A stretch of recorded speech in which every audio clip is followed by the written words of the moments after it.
ముందుగా మనకి మరొకసారి మన ప్రభువైన యేసుక్రీస్తు నామమున చెల్లిస్తూ అలాగే కూడి వచ్చినట్టు మీ అందరూ కూడా ప్రభు నామమున వందనాలు తెలియజేస్తున్నాను. ఇంతవరకు కార్యక్రమాన్ని నడిపించినటువంటి సోదరులకి అలాగే పాల్గొంటూ పొందినటువంటి మీ అందరికీ ప్రభు నామమున వందనాలు తెలియజేస్తున్నాను. ఆరాధనలో భాగంగా ఈరోజు మన అంశం ఏంటంటే మరణమును తప్పించుకున్నట మానవుని వశమా లేదంటే దేవుని యొక్క చిత్తం అనేటువంటి అంశం మీద మరి కొద్ది నిమిషాలు మనందరం కూడా గ్రంథాన్ని ఆలోచించేద్దాం. మరణం నుండి తప్పించుకోవడం అనేది మానవుని యొక్క వశంలో ఉందా లేదంటే ఒక యొక్క దేవుని చిత్తమా అనేది ఆలోచన చేస్తే మత్తయి గారు రాసినటువంటి సువార్త నుంచి ప్రభువైన యేసుక్రీస్తు తెలియాల్సిన మాటలు ఒకసారి ఆలోచించేద్దాం. మరణం మరణం మరణం మరణం ప్రపంచమంతా కూడా ప్రతి ఒక్కరిని కూడా భయపెట్టేది ఏంటంటే మరణమే. ఆలోచించేద్దాం ఒకసారి. యేసుక్రీస్తు వారి భూమి మీద శరీరధారి ఉన్నప్పుడు ఆయన తెలియజేసిన మాటలు ఎలా ఉన్నాయి ఒకసారి ఆలోచన చేస్తే 10వ అధ్యాయము 28వ వచనం నుంచి మనం ఆలోచన చేద్దాం. మత్తయి సువార్త 10వ అధ్యాయము 28వ వచనం ఈ విధంగా రాయబడి చదువుకుందాం. మరియు ఆత్మను చంపనేరక దేహమునే చంపు వారికి భయపడకుడి గాని ఆత్మను దేహమును కూడా నరకంలో నశింపజేయగలవానికి మిక్కిలి భయపడు అంటున్నారు. రెండు రకాలుగా చంపడం కూడా తెలియాల్సిన ఒకటి దేహాన్ని మాత్రం చంపేవారు ఉన్నారట, అదొక మరణం. రెండు ఆత్మను దేహాన్ని కూడా చంపేవారు ఒకరు ఉన్నారట. అంటే రెండు రకాల మరణాలు ఉంటాయా మనకంటే ఉంటాయి. ఒకటి భౌతిక సంబంధమైన మరణం అంటున్నారు, రెండు ఆత్మ సంబంధమైన మరణం కూడా మనకు కనిపిస్తుంది. రెండు కూడా మొట్టమొదటి దంపతులు ఆదాము కాలంలోనే జరిగినట్లుగా మనం చూస్తున్నాం. అంటే ఈ లోకంలో అందరూ కూడా భయపెట్టే వాళ్ళు ఉంటారు, భయపడే వాళ్ళు కూడా ఉంటారు. భయపడే వాళ్ళు ఉన్నంత కాలం భయపడే వాళ్ళు అక్కడ కూడా లెగిస్తూనే ఉంటారు. ఎందుకంటే భయపడతాడు కాబట్టి. దేనికి భయపడతాడు? దేనికి భయపడతాడు? దీన్ని చంపేస్తారంటే డబ్బు ఉన్నవాడు ఏం చేస్తాడు? ఇంటే భయపడిపోతాడు. డబ్బు లేకపోతే యాక్చువల్ కానీ ఏం చేస్తావు చేసుకోవాలంటాడు. డబ్బు ఉన్నవాడు ఏమోగా చేస్తాడు, ఎక్కడ చంపేస్తాడు, ఏం చేస్తాడు, వాటి నుంచి భయం ఉంటుంది. ఎందుకంటే మరి అక్కడ ఆస్తులు పాస్తులు డబ్బు ఉంటుంది కదా, తర్వాత ఏమైపోతాయి. అలాగే ఈ మరణం అనేది ఏం చేస్తుంది? ప్రతి ఒక్కరిని కూడా చాలా భయపెట్టి దేవునికి దూరంగా చేసేస్తుంది ఈ మరణ భయం అనేది. కాబట్టి యేసుక్రీస్తు వారు ఏమంటారంటే ఆదరించిన మాటలు తెలియజేస్తున్నారు. మీరు ఎవరికి భయపడవలసిన ఎవరికి భయపడకూడదు అంటే ఈ దేహాన్ని చంపేవాడు ఉన్నాడు, ఆ దేహాన్ని చంపేవాడికి మాత్రం మీరు భయపడదు. ఈ దేహం ఉన్నంతకాలం మనకి ఎప్పుడైనా చూడండి ఏమైనా ఆరోగ్యం బాగాలేదనుకో, అన్నీ బాగున్నాయి, మనకి టెస్టులు అన్నీ కూడా రిజల్ట్ అంతా కూడా గుడ్, అంతా కూడా ఓకేగా వస్తుంది. కానీ మన ఫీలింగ్ ఎలా ఉంటుందంటే ఫుల్గా జ్వరం వచ్చేసిన, బాగా విపరీతమైన తలనొప్పి వచ్చేసిన, లేక కడుపులో బాగా పొడిచేస్తున్నా. ఒకవేళ మనం ఒంటరిగా ఉంటే కనుక ఎలా ఉంటుంది పరిస్థితి? ఇంటికి వెళ్ళిపోతే రేపు ఇంటికి వెళ్తే ఈ నైట్ వెళ్ళిపోదామా అనిపిస్తుంది. ఎందుకంటే ఇక్కడ ఉంటే చచ్చిపోతాం. అంటే ఈ మరణం అనేది ఏం చేస్తుందంటే దేవుని లక్ష్యం కాదు తర్వాత. అంటే భయం, చనిపోతామేమో అన్న భయం. చనిపోయేవాడు అట్టైనా ఇంటికి వెళ్తే చచ్చిపోడా, ఫ్లైట్లో ఎక్కువ కూడా దిక్కుండానే చచ్చిపోవడం, ఎక్కకుండానే చచ్చిపోవడం ఉన్నారు. కాకపోతే ఈ మరణం అనేది అందరికీ కూడా సంభవించేది ఏదో ఒక రోజు. గర్భం నుంచి బయటకు రాకముందే చనిపోయేవారు, గర్భంలో చనిపోయేవారు ఉన్నారు, గర్భంలోకి బయటకు వచ్చిన తర్వాత చనిపోయేవారు ఉన్నారు, కొంతకాలం బ్రతికి చిన్నప్పుడే బాల్యంలోనే చనిపోయేవారు ఉన్నారు, యవ్వన కాలంలో ఎదిగిన తర్వాత. ఇలా ప్రతి ఒక్కరిని కూడా మరణం అనేది వెంబడిస్తూనే ఉంటుంది. ఆయన అంటున్నారు, ఓకే విడిచిపెట్టదు, వెంబడిస్తుంది. అయినప్పటికీ ఒకవేళ మిమ్మల్ని ఎవరన్నా దేహాన్ని మిమ్మల్ని ఆత్మని దేహాన్ని నుంచి వేరు చేస్తానంటే కానీ భయపడాల్సిన అవసరం ఇది ముఖ్యంగా క్రైస్తవులకి. ఆనాడు దీని విషయమే ఆదిమ అపోస్తులు ఎక్కడ కూడా భయపడతారు.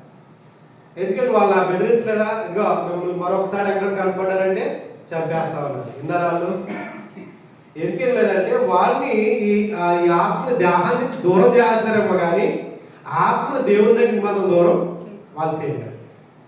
కాబట్టి ఈ రెండు రకాలకి ఈ రెండు కూడా మనకు అర్థమైతే మనం దేనికి భయపడాలో దేనికి భయపడకూడదో మనకు అర్థమవుతుంది. ఆయన ఎలా అంటారంటే ఎంతో అమూల్యమైన మాట్లాడింది. ఆత్మను చంపనేరక ఏ వ్యక్తి కూడా ఈ లోకంలో ఎంత గొప్పడైనా సరే మన ఆత్మని ఎవరు చంపలేడట, కానీ దేహాన్ని మాత్రం చంపగలరు. కానీ ఆత్మను మాత్రం చంపలేడు. అంటే దేహాన్ని చంపడం ఆత్మను చంపడం అనేది ఒకటి. ఈ దేహాన్ని ఆత్మ విడిచిపోతే వెంటనే ఉంటుంది శవం అంటారు. మన పేరెంట్ దేవుడు శవాన్ని తీసుకుపోదామా అంటారు. అంటే అవి మీకు చిన్నప్పటి నుంచి ఇదే పేరు కదా, రాజరత్నం గారిని తీసుకెళ్దామా అని అంటారు. బాడీకి పేరు మారిపోద్ది కదా, పేరు ఉన్నదల్లా ఆత్మకి దేహానికి కాదు. అందుకే ఏమంటారంటే ఆత్మ ఎప్పుడైతే లోన చెప్పాడో తీసుకుని పోతే ఇంకెప్పుడు శవాన్ని చెప్పుకుంటారు అంటారు. పేరు మారిపోద్ది కదా. ఈ దేహానికి ఆధారాలు ఇవ్వ ఎందుకు ఇది ఎక్కడి నుంచి చూస్తుంది? దేహం మట్టిలో చూస్తుంది కాబట్టి మళ్ళీ అక్కడికి వెళ్ళిపోవాలి, అది మళ్ళీ అయిపోవాలి. దీనికి ఎందుకు ఇది విలువ? కానీ ఆత్మ ఎక్కడి నుంచి వచ్చిందట? అలా మట్టిలో చూసింది కాదు, దేవుని దగ్గర నుంచి వచ్చింది. దాన్ని ఎవడో కూడా చంపలేడు, ఎందుకంటే దేవుని దగ్గర నుంచి వచ్చింది కాబట్టి. మళ్ళా దాన్ని చంపాలంటే దేవుడి వల్లే అవుతుంది. కాబట్టి ఆత్మను చంపలేక దేహాన్ని చంపడానికి మీరు భయపడదు. ఇంకొకటి, మనం చంపేసుకోవచ్చు ఆత్మ. ఎలా అంటే దేవుడికి దూరంగా, దేవుని దగ్గరికి కాకుండా మనం ఆపుకోగలం ఎలాంటి పాపం చేసి. ఇంకొక ఆప్షన్ ఏమీ లేదు. అలా అంటే ఇక్కడ ఒకసారి ఆలోచన చేస్తే ఆత్మ దేహాన్ని కూడా నరకంలో నశింప చేయగల వానికి మిక్కిలి భయపడండి. ఒక దేవుడికి మాత్రం తప్ప ఇంకెవరు కూడా ఆత్మని దేహాన్ని నరకంలో వేసేటువంటి హక్కులు లేవు. కాబట్టి ఇప్పుడు మనం ఎవరికి భయపడుతున్నామో, ఎవరికి భయపడాలో మన గ్రంథం నుంచి ఆలోచన చేస్తే, మొట్టమొదటి మానవులైనటువంటి ఆదిమ దంపతులట కన్నటువంటి బిడ్డను చూస్తే, హేబేలు కయ్యూను విషయంలో కయ్యూన్ని హేబేలు చంపేశాడు. హేబేల్ని కయ్యూను చంపేశాడు, కయ్యూను హేబేలు చంపేశాడు. మరి ఆ మాట చదవదా? 4వ అధ్యాయం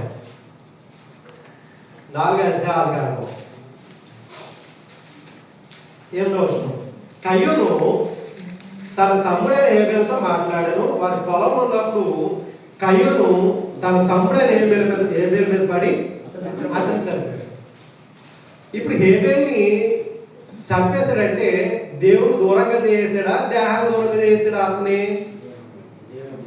దేవుడికి ఇష్టమైన వాడు హేబేలు, దేవుడికి ఇష్టం కానివాడు కయ్యూను. ఇష్టం కానివాడు దేవుడికి ఇష్టమైన వాడిని చంపాలని చూశాడు. అది రోమా ప్రభుత్వం వల్ల కాదు, ఆది నుంచి కూడా జరుగుతున్నది. అపవాది చేసేటువంటి హత్య పట్టింది. దేవుడికి ఇష్టమైన వాడిని దేవుడికి ఇష్టడు కానివాడు చంపాలని చూశాడు, కానీ ఆత్మ మాత్రం చంపలేకపోయాడు, దేహాన్ని మాత్రమే చంపగలి. హేబేలు భయపడకుండా వెళ్ళాడు. చావంటే నీకు తెలియదు కదా, భయపడకుండా వెళ్ళాడు, చంపేశాడు. కానీ దేవుడు దూరం చేసుకెళ్ళాడా? దూరం చేయలేకపోయాడు. ఎందుకంటే ఆత్మను మాత్రం చంపలేకపోయాడు, కానీ దేహం మాత్రమే చంపాడు. అందుకే విశ్వాసం జాబితాలు 11వ అధ్యాయంలో మళ్ళీ మనకి హేబేలు కనిపిస్తూ ఉంటాడు. ఒకసారి ఆలోచించాలి. ఒకవేళ మనం కూడా హేబేలు లాగా దేవుడికి ఇష్టడిగా బ్రతికి చనిపోతే, అది అవసరంలో చచ్చిపోవచ్చు, ఎవడో మనం కట్టెట్టి కూడా అవసరం లేదు. మనం అందరూ ఎవరన్నా సడన్గా వచ్చేసి యాక్టింగ్ చేస్తారు అనుకోండి, ఆ విధంగా కూడా ఏమో ఆ చేతులు చచ్చిపోవచ్చు, చెప్పలేం. కానీ దేవునికి మన దగ్గరికి కొట్టారట. హెబ్రీ పత్రిక 11వ అధ్యాయము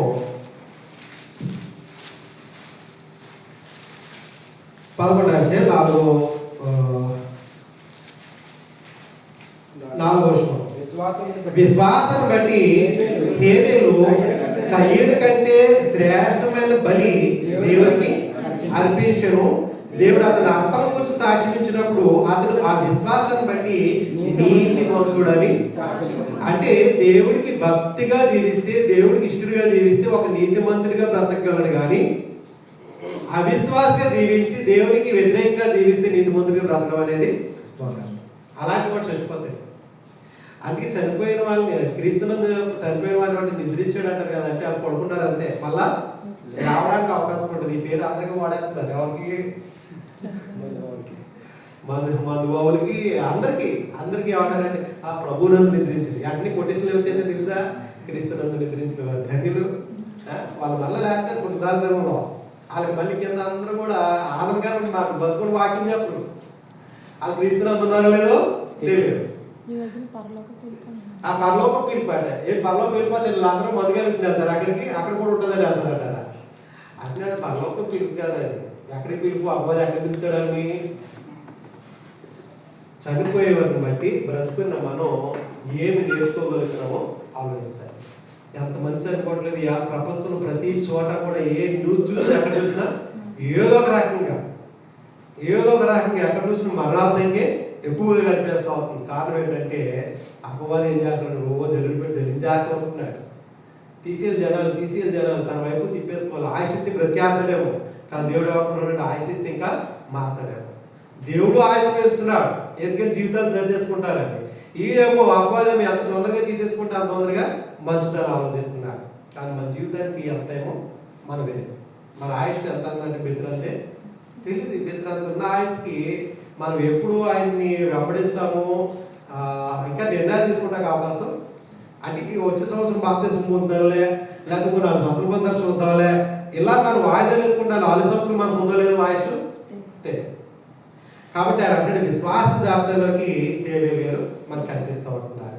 మరి మరణం అంటే ఎందుకు వాళ్ళు ఈ మరణం మీద ఎవరు అధికారి అని ఆలోచన చేస్తే ఎందుకు భయపడిపోతారంటే మరణానికి అపవాద సంబంధంలో అయితే మరణానికి భయపడతారట. ఎబ్రీ పత్రికలో మనం చదవబడిన వాక్యం గురించి మనం ఆలోచన చేస్తే ఎబ్రీ గ్రంథానికి తెలియజేస్తున్నాడు 2వ అధ్యాయము మరణం మీద బలం కలిగినట్టు ఒకడు ఉన్నాడట. ఆడు ఏం చేస్తాడంటే కొంచెం బలహీనం ఉంటే చాలు, నేను బ్రతకు చచ్చిపోతానంటే ఫీలింగ్ తెప్పించి ఇంకా మళ్ళీ ఏం చేస్తారంటే సాయంగా చేస్తాడట. 2వ అధ్యాయము 14వ వచనం నుంచి మన గ్రంథంలో ఏ విధంగా రాయబడో చదువుకుందాం. ఎబ్రీ గ్రంథం తెలియజేస్తున్నాడు.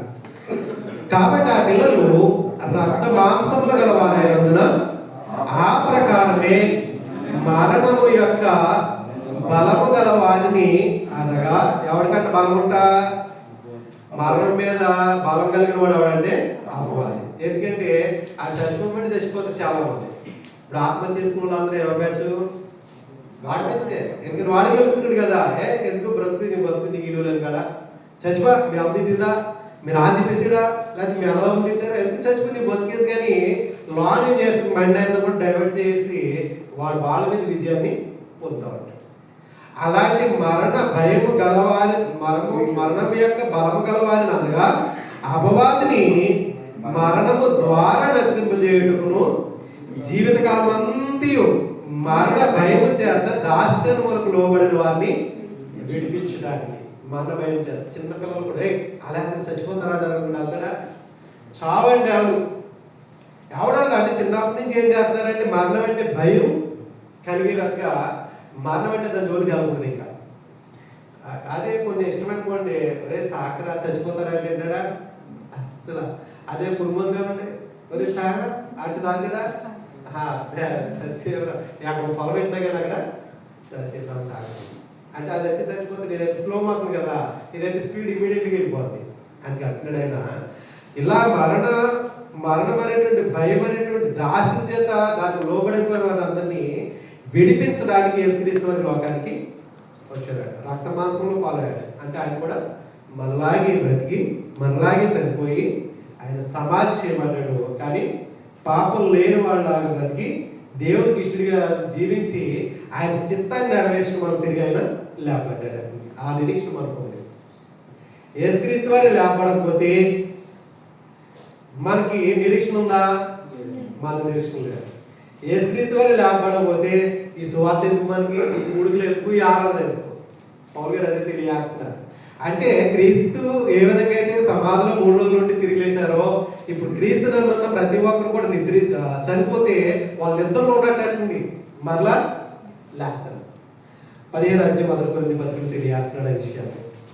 మరణం గురించి క్రైస్తవులు ఎప్పుడు కూడా భయపడ్డాట. రాని ఏమవుతుంది, ఎందుకంటే భూమి మీద ఉన్న ఆయన ఇష్టంగా ఉంటాం, చనిపోయినా ఆయన ఇష్టంగా ఉంటాం కాబట్టి. 15వ అధ్యాయము 1 కొరింథీ పత్రిక 15వ అధ్యాయము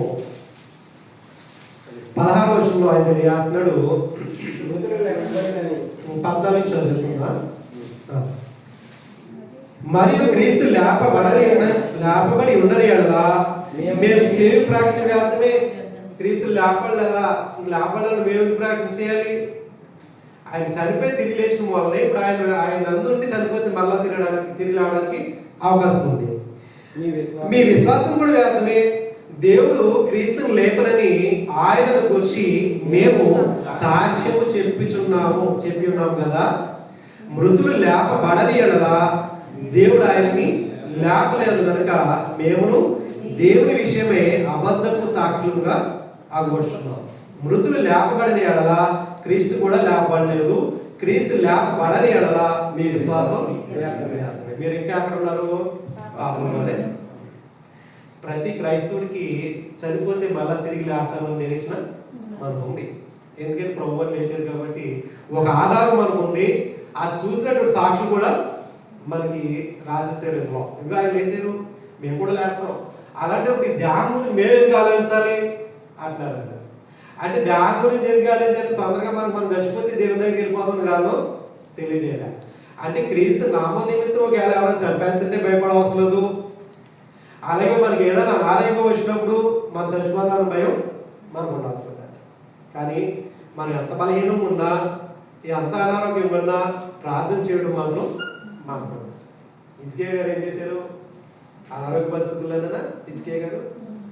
యెషయా గ్రంథం కదా, యెషయా గ్రంథంలో 38వ అధ్యాయము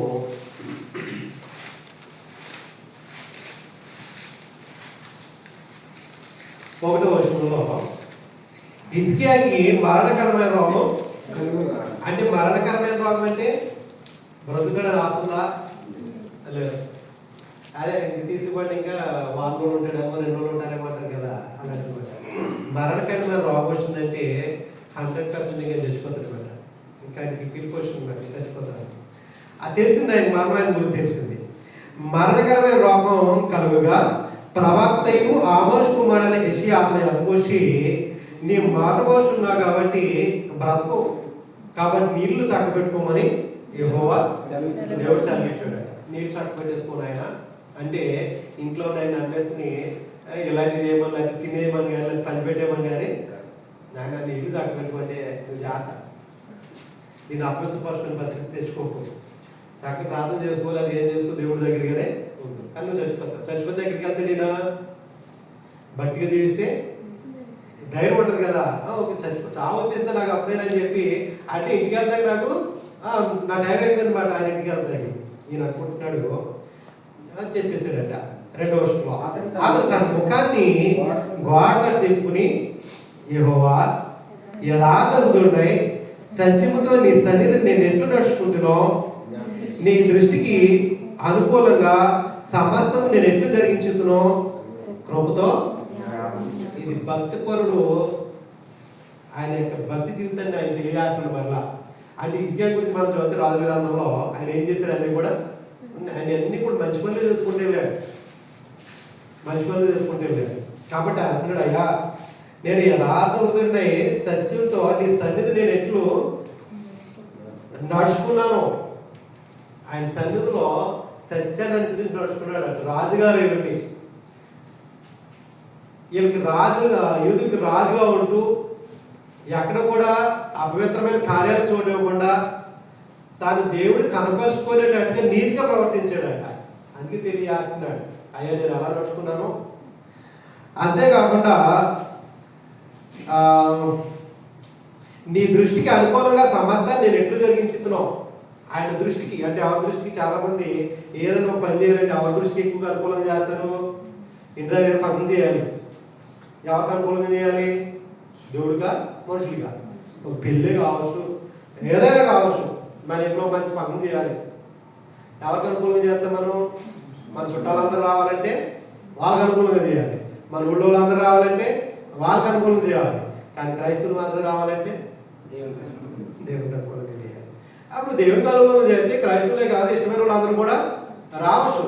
కానీ మనుషులకు అనుకూలంగా చేస్తే అది దేవుడి దృష్టికి అంగీకారం ఉంటుందో లేదో ఆలోచించాలి. రాజుగారు ఏమిటి ఆయన అంటున్నాడు, అయ్యా నీ దృష్టికి నేను ఎలా అనుకూలంగా నడుచుకున్నాను, ఎక్కడ నడుచుకున్నాను అని ఇది ఇది ఇది అని పాయింట్లని నేను చెప్పాడు అనుకోండి, ఎలా ఉంటుంది? యెషయా చెప్పలేడా వచ్చి? అంటే ఇంట్లో కనపడలే. అంటే జీవితకాలం అంతా కూడా అలా నడిచాడు. అంటే ఆయన సన్నిధిలో యథార్థంగా బ్రతికాడు.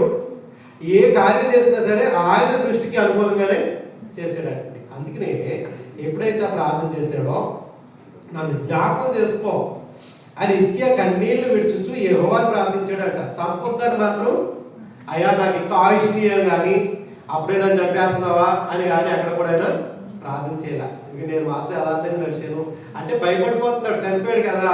ఒకవేళ ఏమైనా యథార్థత ఎక్కడైనా కోల్పోయడమో, దేవునికి ఎక్కడ దూరం అయిపోయడమో, మరి చనిపోయిన తర్వాత బ్రతుకుంది కదా మనకి, దేవునితో యుగాలు కూడా ఉండాల్సిన బ్రతుకుంది, ఆ బ్రతుకి ఎక్కడ దూరం అయిపోతానని ఆయన కన్నీళ్లు విడుస్తూ ప్రార్థన చేస్తున్నాడట. 5వ వచనంలో దేవుడు అంట మళ్ళీ యెషయాను కౌలు పంపించాడు, వెళ్ళి వెనకెళ్ళోసారి వెళ్ళి హిజ్కియాతో ఇలా చెప్పాడట, ఇట్లాను నీ పితరుడైన దావీదునకు దేవుడైన యెహోవా నీకు సెలవిచ్చింది ఏమనగా, నీవు కన్నీళ్లు విడిచి చూచి తిని నీ ప్రార్థన నేను అంగీకరించాడు. ప్రార్థన అంగీకరించాడంటే ఆయన జీవితం ఎలా ఉంది? మరణ దినం వరకు కూడా ఆయన లోపం కనపడలేదు. ఒకవేళ అలా లోపాలు పెట్టుకుని ప్రార్థన చేస్తే ఆయన అంగీకరిస్తాడా? ప్రార్థన అంగీకరించాడు. అంటున్నాడు ఆయన, నీ ప్రార్థన నేను అంగీకరించున్నాను, ఇంకా నీకు 15 సంవత్సరాలు 7 ఆఫీసుడు ఆయుసు. ఎవరు ఆల్మోస్ట్ అందరికీ తెలుసు, ఆయన కూడా తెలుసు చచ్చిపోతానని ఇప్పుడు. కానీ దేవుడు అంటున్నాడు, ఇంకో 15 సంవత్సరాలు నీకు ఆయుష్ పెంచాను అంటున్నాడు. ఆయుష్ ఇచ్చేది ఆయనే, ఆయుష్ తీసేది కూడా ఆయన. ఎప్పుడు పిలుస్తాడు అప్పుడు వెళ్ళాల్సిందే ప్రతి ఒక్కరు కూడా. 90 కీర్తనలు అంటాడు కదా, 90 కీర్తనలో నరులారా రండి అని ఆయన పిలుస్తాడట. 90 కీర్తనలో తెలియజేస్తున్నాడు మోషే గారు రాసినటువంటి 90 కీర్తన 3వ వచనంలో 2-3 వచనాలు చదువుకుంటాం.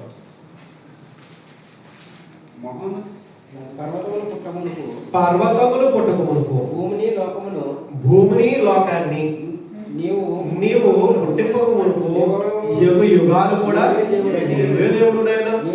నీవు మనుషుల్ని మంటికి మళ్ళీ మార్చేస్తున్నావు, మంటలోంచి తీసేవు మళ్ళీ మంటలోకే మార్చేస్తున్నావు. నరులారా తిరిగిరండి అని చూశాను. నేను రాను అన్నావు అనుకోండి, ఆగుతుందా? ఆగు. అయ్యి ఇప్పుడే స్నానానికి వెళ్తాను, కాసేపు ఆగంటే ఆగుతుందా? అక్కడికి వెళ్ళి కాల్ చేయలేదు, అందులోనే ఎంతమంది లేదు అలా వాష్రూమ్లోకి వెళ్ళి చనిపోయిన వాళ్ళు. ఆయన ఎప్పుడు పిలితే అప్పుడు వెళ్ళిపోతుంది, అసలు ఆగేది లేదంటుంది. ఎందుకంటే రా నీ టైం అయిపోయిందంటే ఇది ఎలాంటిదంటే ఒక గూడు లాంటిదన్నమాట. ఎప్పుడైతే ఇందులో జాత బయటకి వెళ్ళిపోవడం వెంటనే కూలిపోద్ది. అలా నుంచుంటప్పుడు ఓపి దీనికి ఏమవుతుందో కాసేపుకి ఇంకా స్టక్ అయిపోతాయి బట్ అక్కడికి అక్కడ స్టక్ అయిపోయి ఇంకా కర్రలాగా ఇంక నుంచుంటే ఎలా నుంచుంటే పడుకోబెడితే కర్ర పడుకుంటుంది. అయితే దీనికి ఏమన్నా చల్లం ఉండదు ఇంకా తర్వాత. మరి ఎందుకంటే ఇది మన జీవితానికి అంత పగలో ప్రతిగా దేవుడి మీద కోపం, ఆయన మాట వినకుండా ఎన్నాళ్ళు కూడా చేస్తాం మనం. ఆయన దూరం ఉండు. ఆయుష్ పెంచేది దేవుడే, ఆయుష్ తీసేది కూడా దేవుడే. అందరిని కూడా పిలుస్తాడట, ఎప్పుడు పిలిచినా వెళ్ళాల్సిందే. నల్లారా తిరిగిరండి అని నువ్వు పిలుచున్నావు అంటున్నాడు. కానీ ఆ పిలుపు కంట ఎప్పుడు పిలుస్తాడో ఆ పిలుపు మనకు తెలియదు. ఆ పిలిచాడు ఆయనకి. ఆ పిలుపు వచ్చే వరకు కూడా మన జీవితం యథార్థం ఉందో లేదని కాపాడుకోవాల్సిన పరిస్థితి అది మనకి. ఆయన మాటకు లోబడుతున్నావా లేదా, ఆయన మాట ప్రకారమే నడుస్తున్నావా లేదా అనేది ఆలోచించవలసింది మనకి. మనల్ని దాటిపోదు, మనం కూడా తీసుకెళ్ళి అందులో కలిపేసుకుంటుంది. అందరినీ మింగేస్తుంది మన మనిషి. కానీ మనం తప్పించడానికి ఆయన కుమారుడు మనకున్నాడు మన పక్షాన. ఒకసారి ఆలోచన చేస్తే మనం వచ్చినప్పుడు ఎలా ఉంటుందో ఆలోచన చేస్తే కీర్తనగాడు అంటున్నాడు కదా 55 కీర్తన. ఆయన తెలుసు మన భయం ఎలా ఉంటుందో, ఎంత భయంకరంగా ఉంటుందంటే ఆ టైంలో మరణం దగ్గరికి వచ్చినప్పుడు 55వ కీర్తన 4వ వచనంలో నా గుండె నాలో వేదన పడుతుంది, మరణ భయం నాలో. అంటే మరణ భయం లోపలికి వచ్చేటప్పటికి గుండె వేగంగా కొట్టేసుకుంటూ ఉంటుంది. ఏంటంటే చచ్చిపోతాయేమో, చంపేస్తారేమో. ఎన్నిసార్లు దావీదుని చంపేయాలని చూడలేదు, ఎంతమంది చంపేయాలని చూడలేదు. ఆయన్ని దగ్గరోళ్ళు దూరపోళ్ళు ఎవడ పడితే వాళ్ళు చంపేయాలనుకుంటారు. ఎందుకంటే దేవుడికి యథార్థంగా జీవించాడు కాబట్టి. దుర్మార్గుడికి జీవిస్తే బాధ ఆయన ఉండకపోనేమో. దేవుడు అంటే భయము భక్తి కలిగినటువంటి దావీదుని చంపేయాలని ఆయనోళ్ళు కానోళ్ళు కూడా ఆయన మీద కుట్రలు చేసిన వాళ్ళు ఉన్నారు. ఆయన అంటున్నాడు, నా గుండె నాలో చాలా వేదన పడుతుంది, మరణ భయం నాలో పుడుతుంది, దిగులును వణుకును నాకు కలుగుచున్నవి, మహాభయం నన్ను ముంచేస్తుంది. మహాభయం ముంచేస్తుంది అంటే ఏ చేతకాలం వల్ల అయిపోతుంది, శివరికి వచ్చేస్తుంది ఆయనకి.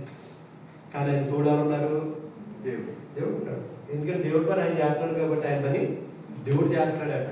ఆయన అనుకుంటున్నాడట ఆ రోజుల్లో, ఆహా గోవలని ఒక రెక్కలు ఉంటే నేను ఎగిరిపోయి నెమ్మది ఉందినే, గోవలే అన్న నెమ్మది కొంటున్నాయా, వాటికి పాప ఆహారం కోసం అవి ఎత్తుక్కోవాలి, అడ్లు తినే కొన్ని ఇంకా పెద్ద పనులు ఉంటాయి. ఎవడ అనుకున్నాడట, ఇలాంటి పుడితే వదులుకోదని చిన్న జంతువులు చూసి అనుకున్నాడంటే ఏ కప్ప ఉందేమో, నూతులో ఉంటుంది కదా అది అక్కడికి చక్కగా ఏదో కొట్టులోకి తిరుగుతుంది అనుకుంటున్నాడు. వెనకాల పావు వచ్చిందట. పావు తనకు వెనకాల మన చెట్లు ఉందా, మన పాలు వదిలితే బాగుంటుంది అనుకున్నాడట. పాలు ఎలా పోతాడు, ఆ ముంగిసి వచ్చి తాగే కదా, ముంగిసి వస్తే మళ్ళీ దీనికి కూడా చేతులు ఉందా, ఇలా ఇలా ఇలా అనుకుంటూ వెళ్తే వెనకాల అనుకున్నాడు సింహం ముందు పెద్దది అడుగు రాదు కదా, దీనిలో జీవితం బాగుంది అనుకున్నాడట. శివానికి వెనకాల ఆడుకున్నాడు, మళ్ళీ మానవుడు ఉంటాడు. ఇప్పుడే అనుకుంటున్నాడు మళ్ళీ ఇదే వెరుగు. ఇవి అక్కడ తిరిగి వచ్చినా కానీ ఈ బ్రతుకు అనేది దేవుడు ఇచ్చింది చాలా మంచిది. మనిషిలో బ్రతికితే, అది కూడా ఈ రూపాన్ని ఇచ్చినటువంటి దేవుడికి అనుగుణంగా బ్రతికితే దాని అద్భుతము కొన్ని మనం అనేది అందరికి వస్తుంది కదా, మనం అనేది అందరికి వస్తుంది. 89వ కీర్తన అనమాట. 89వ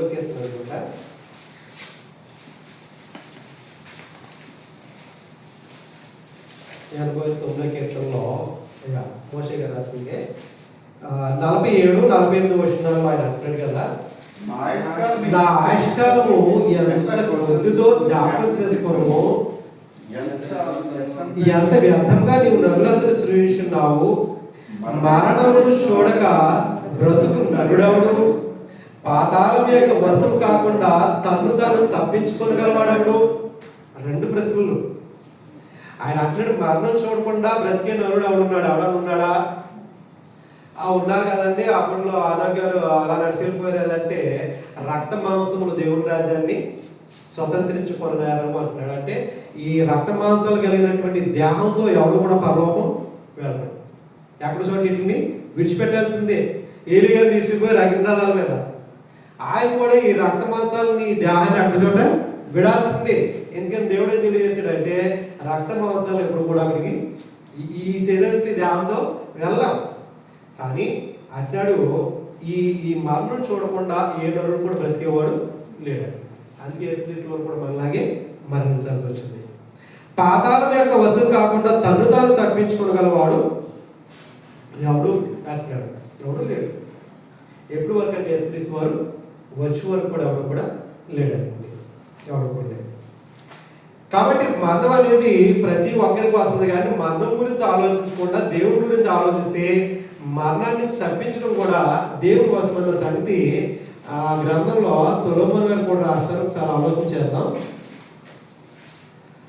మరణం నుండి తప్పించడం అనేది దేవుని యొక్క వశంని ఉందన్న సంగతి సొలొమోను గారు తెలియజేస్తూ ఉంటారు. అంటే మరణం చిన్నపిల్లల దగ్గర నుంచి పెద్దవాళ్ళు కూడా ఎవరిని కూడా వదిలిపెట్టకుండా తిరుగుతుంటే ప్రసంగ గ్రంథం 8వ అధ్యాయం, ప్రసంగ గ్రంథం 8వ అధ్యాయంలో 7-8 వచనాలు.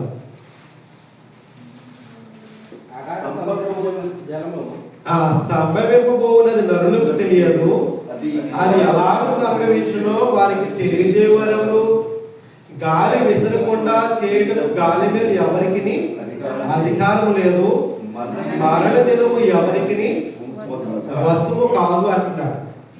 మరణ దినం అనేది ఎవరికి కూడా వశం కాదు. అంటే ఎవరి చేతుల్లో లేదు. చావకుండా ఉండాలి అని ఆ మరణాన్ని ఆపాలనుకున్నవాడు కానీ ఆపినవాడు కానీ ఇంతవరకు లోకంలో ఎవడకూడదు. మరి అందరూ చచ్చిపోతున్నారు, అందరూ చచ్చిపోవాలి, అందరూ కూడా ఏ రోజు దేహాన్ని ఇడాలి. మరి దేహాన్ని విడిచే ముందు మనం క్రీస్తుని అంగీకరిస్తున్నాం లేదనేది ఆలోచించుకోవాలి. క్రీస్తులో లేకుండా చనిపోయిన వారు పరలోకం వెళ్తారన్న సంగతి గ్రంథం మాత్రం తెలియజేయాలి. ఎందుకంటే బాప్తిస్మం లేకుండా ఒక క్రైస్తవుడు అవడం అసంభవం. బాప్తిస్మం లేకుండా పాపాలకి క్షమాపణ అనేది క్షమాపణ అనేది లేదన్న సంగతి మనకు గ్రంథం తెలియాల్సింది. బాప్తిస్మం పొందకుండా అంటే పాపాల పశ్చాత్తాపం అనేది బాప్తిస్మం ద్వారానే కదా. క్రీస్తు యొక్క రక్తమే దాన్ని శుద్ధీకరిస్తుంది కదా. కాబట్టి ఈ మరణం అనేది భౌతిక సంబంధమైన మరణం అయితే కనుక ఈ ఆత్మని దేహాన్ని దూరం చేస్తుందేమో కానీ ఆత్మ సంబంధమైన మరణం అంటే దేవుడికి దూరం చేసాడు మరణం. అది ఒక పాపం చేతనే తప్ప అది ఎవరు కూడా దాన్ని వేరు చేయలేదంట. అందుకని అనేక మంది ఏం చేశారంటే పాపం చేసి దేవుడు దూరం అయిపోయారు. అందులో మొట్టమొదటి ఎవరు అంటే ఆదామవులే. ఆదామవులు ఏం చేశారంటే ఆజ్ఞ అతిక్రమించేశారు. ఎలా అతిక్రమించారంటే చేయకూడదు అనే పనులు చేసి వాళ్ళు చచ్చిపోయారు. అది అన్నాడు కదా, ఏదో ఈ తోట చెట్ల మధ్యలో తింటే కానీ మీరు చచ్చిపోతారు అన్నాడు. చచ్చిపోయారు వాళ్ళు చావలే.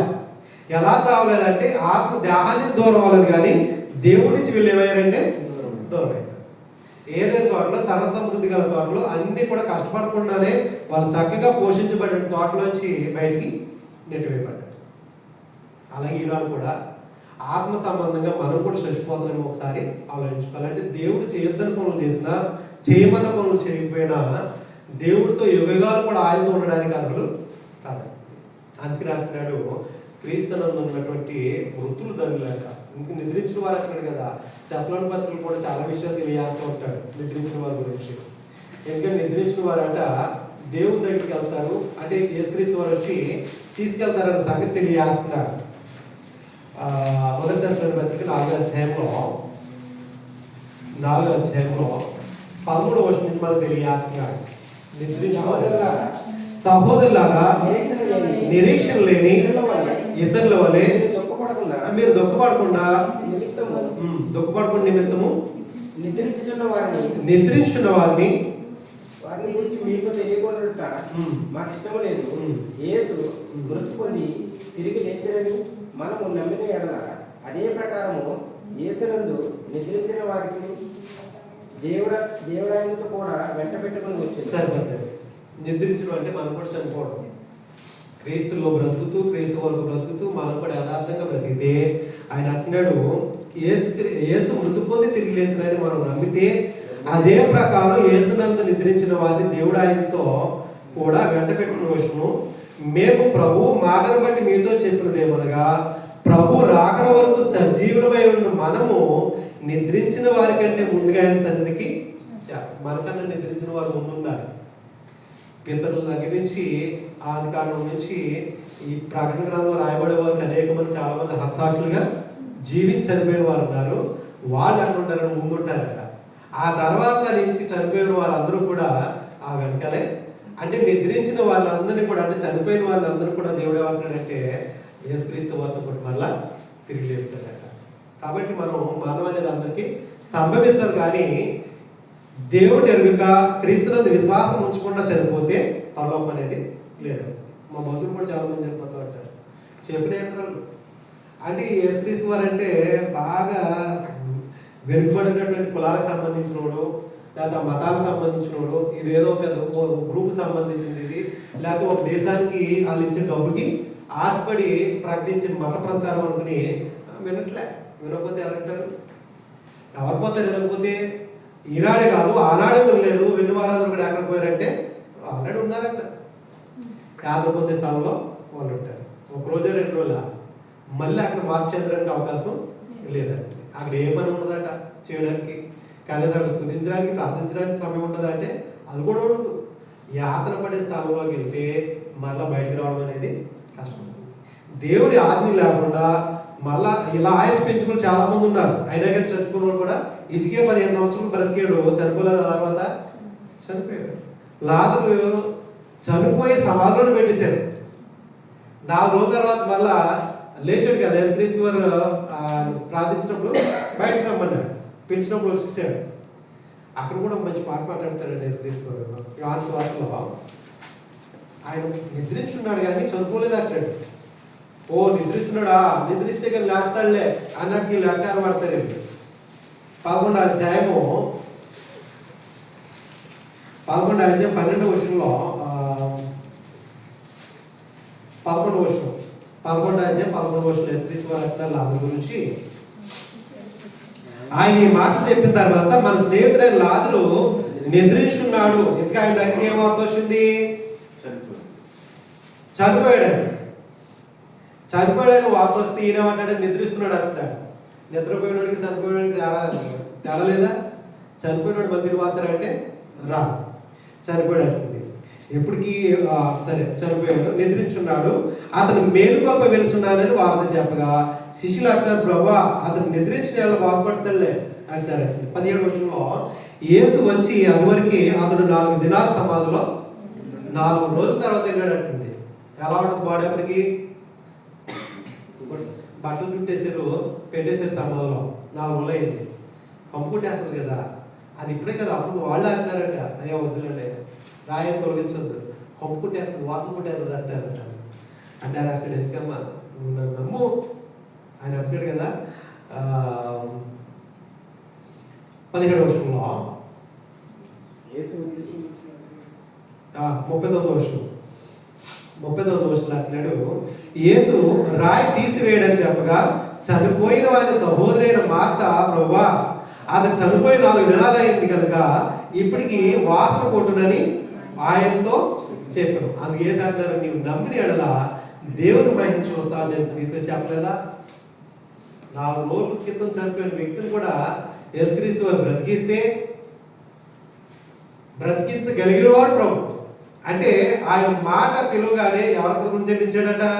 తండ్రి దేవాలయానికి, అయ్యా ఇదిగో నువ్వు నన్ను పంపేవాడిని వీళ్ళందరూ కూడా తెలుసుకున్నట్టు కార్యం చేయాలట. లాజరు పిలుతుంటాడు, బయటికి చూస్తాడు, మళ్ళీ చనిపోలేదట, లాజరు చనిపోయాడు. తబిత అపోస్తల కార్యాలలో తబిత కూడా చనిపోయింది. పేతురు గారు వెళ్ళి అక్కడ ప్రార్థన చేస్తే ఆమె కూడా లేచింది కదా, ఆమె కూడా మళ్ళా.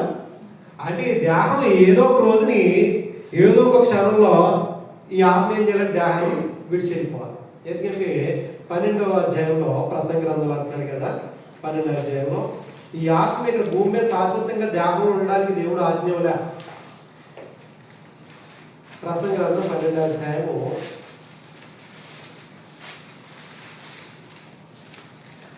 7వ వచనంలో అంటాడు, మన్నైనది వెనకటి వల్లనే మరలా భూమికి చేరు, ఆత్మ దయచేసిన దేవుని అందుకి మళ్ళా. ఈ దేహము దేవుడు ఇచ్చాడు, ఆత్మ కూడా దేవుడు ఇచ్చాడు. కాబట్టి దేహంలో ఉన్నప్పుడు మనం చేసే క్రియలు ఎలా ఉంటాయో ఆలోచించుకోమన్నాడు. ఏ క్రియలు చేస్తున్నాం మనం? ఈ దేహంలో ప్రతి అవయవం కూడా దేవుని యొక్క నిర్మాణం. మనం పెట్టుకున్నది ఏది కూడా ఉందంటారు. మనం పెట్టుకున్నది ఈ కళ్ళు దేవుడు ఇచ్చినవి కాదండి, నేనే తయారు చేసి పెట్టుకున్నాను అంటే ఉంటుందా? మన మొబైల్లో ఏదైనా మార్చేసుకోవచ్చు, మన సిస్టమ్ మనం వాడేటువంటిది ఏదైనా మార్చుకోవచ్చు. నాకు కార్లు ఈ సీట్లు నచ్చలేదు, నేను మార్చుకున్నాను అనుకోవచ్చు. మన సీట్లు నచ్చకపోతే, మన పార్ట్లు నచ్చకపోతే మార్చుకుంటా ఉందా? లేదు. మరి ప్రతి పాటు ద్వారా దేవుడు మహిమపరచబడుతున్నాడా లేదని మనం ఆలోచన చేయాలంటున్నాడు. ఎందుకంటే తీర్పు అనేదట మనం అందరూ కూడా ఏదో ఒక రోజు క్రీస్తు న్యాయపీఠం మీదట నిలబడాలందా? నిలబడినప్పుడట ఈ దేహంతో చేసిన మంచివైనా సరే చెడ్డమైనా సరే అలా నిలబడాలంటే వచ్చాయి దగ్గర న్యాయపీఠం దగ్గర. ఈ చదువుకు ముగించేసుకుందాం. 1 కొరింథీ పత్రిక 2 కొరింథీ పత్రిక 5వ అధ్యాయం 2 కొరింథీ పత్రిక 5వ అధ్యాయం